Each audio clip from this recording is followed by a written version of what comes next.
जय हिंद दोस्तों ये जो आपको तीन चेहरे दिख रहे हैं, पूरी दुनिया की नज़र आज इन तीन चेहरों पे है कि ये आने वाले समय में क्या डिसीजन लेंगे। खैर अभी तो आपको पता चल ही गया होगा कि जो अमेरिका है उसने जिस तरह से बॉम्बिंग की थी ईरान पे, तो उसका रिटेलिएशन होना लाजमी था और उसी को रिटेलिएट करते हुए जो ईरान है उसने भी अमेरिका के एयर बेस पे हमला कर दिया है। ये खबर मैं आपको पहले दिखा देता हूँ, फिर आगे हम बात करेंगे। पूरा वर्ल्ड इन तीनों पे इसलिए डिपेंड है, इनकी तरफ इसलिए देख रहा है क्योंकि अगर ये चाहें तो वर्ल्ड वॉर 3 शुरू करा सकते हैं और चाहें तो ग्लोबल मार्केट या फिर इंडियन स्टॉक मार्केट या एशियन मार्केट, यूरोपियन मार्केट सब कुछ क्रैश करा सकते हैं। फ़िलहाल वो हम खबर देख लेते हैं जो कल हमें देखने को मिला। ईरान ने टारगेट किया है अमेरिका के जो मिलिट्री एयर बेसेस हैं दोहा कतर में, और इंडिया ने इशू किया है एडवाइज़री अपने सिटीजन्स को कि वो सेफ़ रहें, सुरक्षित रहें और वहाँ से इवैक्यूएशन उनको किया जाएगा। हालांकि कतर ने ऑफिशियली ये बयान भी दिया है कि जो ईरान के द्वारा यूएस बेसिस पे अटैक किया गया है उसमें कोई कैजुअलिटी नहीं है, सबको इंटरसेप्ट कर लिया गया था। मतलब जितने भी मिसाइल्स या रॉकेट ईरान के द्वारा यूएस मिलिट्री बेस पे जो कि कतर में थे दागे गए थे उन सभी को इंटरसेप्ट कर लिया गया है, कोई कैजुअलिटी या फिर नुकसान नहीं हुआ है। तो अभी यहाँ से सिचुएशन और भी सीवियर हो गई है। इस चीज़ को देखते हुए कि इस तरह की वार वाली सिचुएशन में मार्केट किस तरह रिएक्ट करेगा, ये देखना काफ़ी इंटरेस्टिंग रहने वाला है। जैसा कि आप सभी लोगों को पता होगा, अमेरिका ने इन तीन साइट पे ईरान में, जो कि फोर्डो है, नतांज है और इस्फान है, यहाँ पे ईरान के न्यूक्लियर साइट थे, इन पे हैवी बमबारी की थी और इसी को देखते हुए ईरान ने भी रिटेलिएट किया और जो अमेरिका के मिलिट्री बेसेस थे कतर में वहाँ पे उसने भी मिसाइल वगैरह दागे। एक चीज़ और जो बार बार लोगों के सामने आ रही है वो है स्ट्रेट ऑफ हॉर्मुज़। ये ईरान बोल रहा है कि इसे वो ब्लॉक करेगा, बंद करेगा, और इसके लिए जो नोटिस है वो ईरान के पार्लियामेंट में जारी भी कर दिया गया है। यहाँ मैप में आप देखोगे तो जो स्ट्रेट ऑफ हॉर्मुज़ है ये वाला पोजीशन है, ये इतना सकरा है, इतना पतला है कि यहाँ से जो वर्ल्ड ट्रेड है लगभग, अगर मैं पर डे की बात करूँ तो क्रूड ऑयल जो यहाँ से पास होता है वो 21 मिलियन बैरल डेली का ट्रांसपोर्टेशन है, यहाँ से पास होता है पूरी दुनिया में। और ग्लोबल लेवल पे जो बात करें तो पूरे दुनिया में लगभग जो 20% है कंजप्शन होता है क्रूड ऑयल का, वो यहीं से पास होता है। तो एक बार आप इमेजिन करके देखिए, अगर ईरान इसको ब्लॉक कर देता है तो बहुत भारी प्रॉब्लम होने वाली है एशियन कंट्रीज़ में, इंडिया के लिए भी।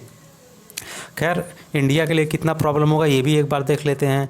तो इंडिया ही नहीं, चाइना भी होगा इसमें और साउथ कोरिया भी होगा। ये सबसे ज़्यादा प्रभावित होंगे अगर जो ईरान है वो क्लोज़ कर देता है स्ट्रेट ऑफ हॉर्मुज़, क्योंकि जो 84% ऑयल गैसेस हैं, ठीक है, क्रूड ऑयल है, एशिया में यहीं से पास होता है। अब एक बार इमेजिन करके देखिए, 84% एशिया में जो क्रूड ऑयल है, पेट्रोलियम है, वो इसी के थ्रू आता है। अगर ईरान इसको चोक्ड कर देता है, बंद कर देता है, तो डेफिनेटली इंडिया पे इसका बहुत बड़ा निगेटिव इम्पैक्ट पड़ेगा।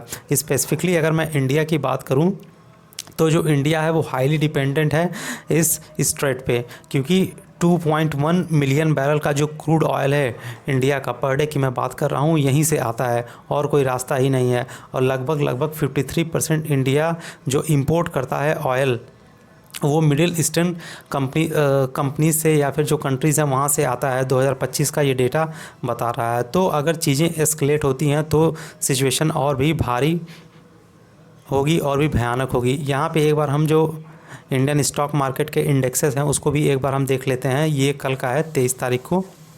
तो आप देखोगे जो सेंसेक्स है, निफ्टी है, यहाँ पे आपको डाउनफॉल देखने को मिला है। हालांकि जो small cap and mid cap है यहाँ पे आपको ज़्यादा गिरावट देखने को नहीं मिली थी, क्योंकि जो स्मॉल कैप और मिड कैप कंपनीज़ हैं, सेक्टर है, यहाँ पे एफआईआई का जो इन्वेस्टमेंट है उतना हैवी इन्वेस्टमेंट नहीं है, जिसकी वजह से वहाँ पर बिकावली कम हुई है और गिरावट उतनी ज़्यादा देखने को नहीं मिली है। इसके अलावा जो small cap and mid cap है, तो यहाँ बात करें तो डिफेंस सेक्टर के भी बहुत सारे स्टॉक इसमें शामिल किए गए हैं, जिसकी वजह से यहाँ पे बढ़ोतरी देखने को मिली है। जैसा कि आप लोगों को पता ही होगा, जब वार वाली सिचुएशन आती है तो डिफेंस सेक्टर में बूम देखने को मिलती है।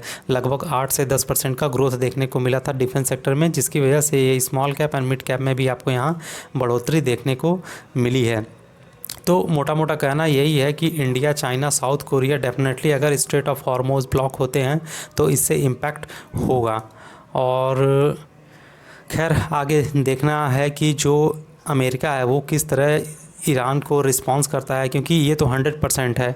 अगर ईरान ने अटैक कर दिया है तो जो अमेरिका है वो छोड़ेगा नहीं, वो दोबारा अटैक करेगा। अब अटैक किस तरह करेगा, कितना सीवियर होगा और इसका मार्केट पे क्या इम्पैक्ट होगा, इसको देखना बहुत ही मतलब क्रूशियल होगा।